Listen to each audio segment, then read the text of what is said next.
ಪ್ರೀತಿಯ ವೀಕ್ಷಕರೆಲ್ಲರಿಗೂ ಸಂಕಲ್ಪ ಸಿದ್ಧಿ ವಿಶೇಷ ಕಾರ್ಯಕ್ರಮಕ್ಕೆ ಆತ್ಮೀಯ ಸ್ವಾಗತ ಹೇಳ್ತಾ ಇರೋದು ನಾನು ಅನುಷಾ. ಇದೇ ಫಸ್ಟ್ ಟೈಮ್ ಚಾನೆಲ್ ನೋಡ್ತಾ ಇರೋದು ಅಂದರೆ ಈಗಲೇ ಸಬ್ಸ್ಕ್ರೈಬ್ ಮಾಡಿ, ನಮ್ಮ ವಿಡಿಯೋಸ್ನ ಲೈಕ್ ಮಾಡಿ. ಕಾರ್ಯಕ್ರಮದಲ್ಲಿ ನಮ್ಮ ಜೊತೆಯಲ್ಲಿದ್ದಾರೆ ಸ್ಪಿರಿಚುವಲ್ ಗುರು ಡಾಕ್ಟರ್ ವಿಷ್ಣುದತ್ತ ಗುರುಜಿಯವರು. ಬನ್ನಿ ಗುರುಜಿಯವ್ರನ್ನ ಕಾರ್ಯಕ್ರಮಕ್ಕೆ ಸ್ವಾಗತಿಸೋಣ. ನಮಸ್ತೆ ಗುರುಗಳೇ, ಕಾರ್ಯಕ್ರಮಕ್ಕೆ ಆತ್ಮೀಯ ಸ್ವಾಗತ. ಗುರುಗಳೇ, ತುಂಬ ಜನ ಯೋಚನೆ ಮಾಡ್ತಿರ್ತಾರೆ, ಹೊಸ ವಸ್ತು ಖರೀದಿ ಮಾಡಬೇಕು ಅಥವಾ ಗಾಡಿ ತೊಗೊಳ್ಬೇಕು, ಕಾರ್ ತೊಗೊಳ್ಬೇಕು, ಅಥವಾ ಅವ್ರಿರೋದಕ್ಕಿಂತ ಅಪ್ಡೇಟ್ ಆಗಬೇಕು ಅಂದಾಗ ಯಾವ ದಿನ ಮಾಡಿದ್ರೆ ಸೂಕ್ತ ಅಥವಾ ಯಾವ ದಿನ ತೊಗೊಂಡ್ರೆ ಸೂಕ್ತ ಅಂತ. ಸೊ ಅದಕ್ಕೂ ಕೂಡ ನಾವು ಜಾತಕ ಅನ್ನೋಂಥದ್ದು ನೋಡಬೇಕಾಗತ್ತಾ? ಜನರಲಿ ಹೇಳೋದಾದರೆ ಇವಾಗ ನಾವು ಶುಕ್ರವಾರದ ದಿವಸ ತೊಗೊಳ್ತಾ ಇರ್ತೀವಿ. ಸೊ ಇದಲ್ಲದೆ ಯಾವ ದಿವಸ ನಾವು ಆಯ್ಕೆ ಮಾಡ್ಕೊಳ್ಬೇಕಾಗತ್ತೆ, ಅದನ್ನು ನಾವು ಯಾವ ರೀತಿ ತೊಗೊಳ್ಬೇಕಾಗತ್ತೆ? ಸೊ ಈಗ ಹೊಸ ಗಾಡಿ ತೊಗೊಳ್ಬೇಕು ಅಂದರೆ ಯಾವ ದಿನ ತೊಗೊಂಡ್ರೆ ಸೂಕ್ತ, ಇದ್ರ ಬಗ್ಗೆ ಏನು ಹೇಳ್ತೀರಾ? ಓಂ ವಿಶ್ವಸ್ಮೈ ನಮಃ.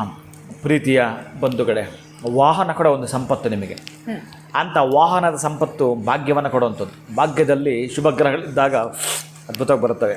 ಅದೇನು ಅವನ್ನೇ ಹುಡ್ಕೊಂಡು ಬರ್ತವೆ ಅಷ್ಟೇ. ಒಂದೇ ಮಾತನ್ನು ಹೇಳೋದಾದರೆ, ಭಾಗ್ಯದಲ್ಲಿ ಶುಭಗ್ರಹ ಇತ್ತು ಅಂತಂದರೆ ಅವನ ಹುಡುಕಿ ಬರ್ತವೆ, ಅಭ್ಯಂತರವೇ ಇಲ್ಲ.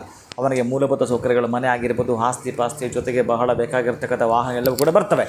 ಆದರೆ ಹೊಸದಾಗಿ ನಾನು ಖರೀದಿ ಮಾಡಬೇಕು ಅಂತ ಮನಸ್ಸಿದ್ದ ಪಕ್ಷದಲ್ಲಿ ನೀವು ಇಷ್ಟನ್ನೇ ಮಾಡಿಕೊಳ್ಬೇಕು. ನಿಮ್ಮ ಮನೆಯ, ನಿಮ್ಮ ಕುಟುಂಬದ ಒಂದು ಸದಸ್ಯರಾಗಿ ಆ ವಾಹನ ಇದ್ದು, ಆ ವಾಹನ ಬಂದು ಅದಷ್ಟು ದಿನವೋ ಏನೋ ಅಲ್ಲಿಂದ ಆಚೆ ನಮ್ಗೆ ತುಂಬ ಚೆನ್ನಾಗಿ ಬೆಳವಣಿಗೆ ಹಂತ ಹಂತವಾಗಿ ಬೆಳವಣಿಗೆಗಳು ಆಗುತ್ತಾ ಇದೆ ಅನ್ನೋದು ನಿಮಗೆ ಗೊತ್ತಾಗಬೇಕು ಅಂತಂದರೆ, ಮೊದಲು ನಿಮ್ಮಲ್ಲಿರ್ತಕ್ಕಂಥ ಅದು ನೆಗೆಟಿವ್ನ ರಿಮೂವ್ ಮಾಡಬೇಕು. ಅದು ಹೇಗೆ ಅಂತಂದರೆ, ನಿಮ್ಮ ಮನೆಯಲ್ಲಿರ್ತಕ್ಕಂಥ ಯಾವುದಾದ್ರೂ ಒಂದು ಹಳೆಯ ಕಬ್ಬಿಣವನ್ನು ಯಾರಿಗಾದರೂ ದಾನ ಮಾಡಬೇಕು.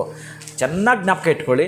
ವಾಹನ ನಮ್ಮ ಮನೆಗೆ ತೆಗೆದುಕೊಂಡು ಬರ್ತೀವಿ ಅಂತಂದರೆ, ಇಂತಹ ಗುಟ್ಟನ್ನು ನೀವು ಪಾಲಿಸ್ತೀನಿ ಅಂತಂದರೆ ಆಮೇಲೆ ನಡೆಯೋ ದೊಡ್ಡ ಚಮತ್ಕಾರ ಅದ್ಭುತವಾಗಿರ್ತಕ್ಕಂಥ ನಡೆದು ಬಿಡುತ್ತೆ.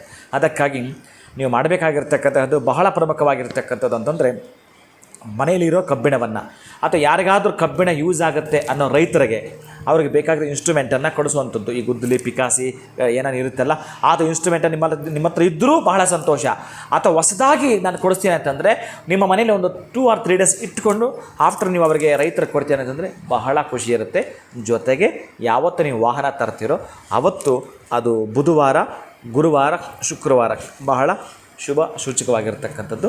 ಅದರಲ್ಲಿ ಹೆಸರುಬೇಳೆ, ಕಡಲೆಬೇಳೆ, ಅವರ ಬೇಳೆಯಲ್ಲಿ ಸ್ವಲ್ಪ ಒಂದಷ್ಟು ದಕ್ಷಿಣೆಯನ್ನು ಇಟ್ಟುಬಿಟ್ಟು ಯಾವುದೋ ಒಂದು ದೇವಸ್ಥಾನಕ್ಕೆ ಮೊದಲು ಕೊಟ್ಟುಬಿಡಿ, ಆಮೇಲೆ ವಾಹನ ತನ್ನಿ.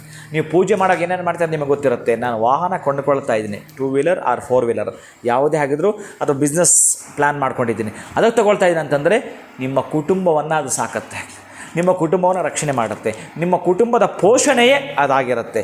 ಒಟ್ಟಾರೆ ನಿನಗೆ ಅಂತ ಸ್ವಂತಕ್ಕೆ ತೊಗೊಂಡಿದೆಯಾ, ಬಟ್ ಅದು ಎಲ್ಲೋ ಫ್ರೆಂಡ್ಸ್ ಹೋಗ್ತಾ ಇದ್ದೀವಿ, ಮಾತಾಡ್ಕೊಂಡು ಯಾವುದೋ ಒಂದು ಕ್ಯಾಶುವಲ್ ಟಾಕ್ ಅದು.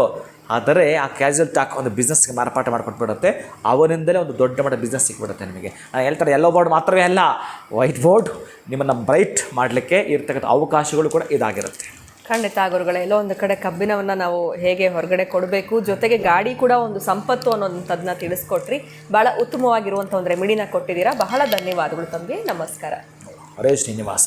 ಇನ್ನು ಗುರುಗಳು ತಿಳಿಸ್ಕೊಟ್ಟಿರುವಂಥ ಈ ರೆಮಿಡಿ ತಮ್ಮೆಲ್ಲರಿಗೂ ಇಷ್ಟ ಆಗಿದೆ ಅಂತ ಭಾವಿಸ್ತಾ ಇವತ್ತಿನ ಕಾರ್ಯಕ್ರಮವನ್ನು ಮುಗಿಸುವಂಥ ಸಮಯ ಆಗಿದೆ. ನಮಸ್ಕಾರ.